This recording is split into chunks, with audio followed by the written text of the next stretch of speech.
Hi mga lalabs, so meron akong papakita sa inyo. Pansin nyo mas malinis siya dyan sa may isang shoes. Hindi ko binasa yung shoes, ito lang yung ginamit ko. Gamit tong multi-purpose cleaning cream.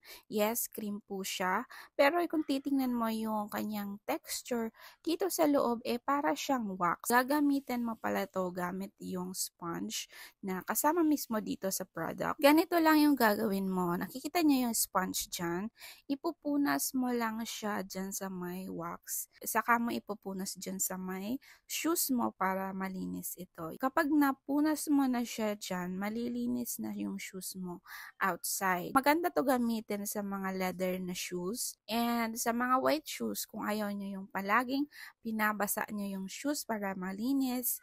At kung pang madalian lang ba or pang mabilisan lang na paglinis ng shoes, I highly recommend to mga labs kasi tingnan nyo yung difference ng nalinis nito dito sa video. Ayan, eto suot to ng aking anak na shoes kasi nga sabi ko try natin na kung gagana tong nabili ko sa TikTok na panglinis ng shoes. At eto nga gumana nga at unti-unti niyang nalilinis yung sapatos dahil kapag pinupunas mo na siya dyan sa shoes, kusa siyang nagbabubbles. Pero hindi yung bubbles na sobra, konti lang. Tapos, ayan, unti-unti na siyang nalilinis and you can compare na dyan sa kabila niyang shoes na mas malinis na nga to.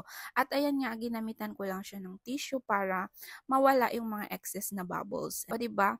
I highly recommend to sa mga ayaw niyong naglalaba palagi ng sapatos kasi kapag lagi kasing binabasa, sapatos mas mabilis na masira kapag laging nababasa. So, eto I highly recommend para mas matagal pa na magamit nyo yung shoes nyo at mas matagal na masira. So, kung gusto nyo din siya i-try, mabibili nyo to dyan sa may link, sa may comment section, and available din to dyan sa aking website. Mababrowse mo yan dyan sa may bio, yung link ng website ko. Thank you and see you again. Bye!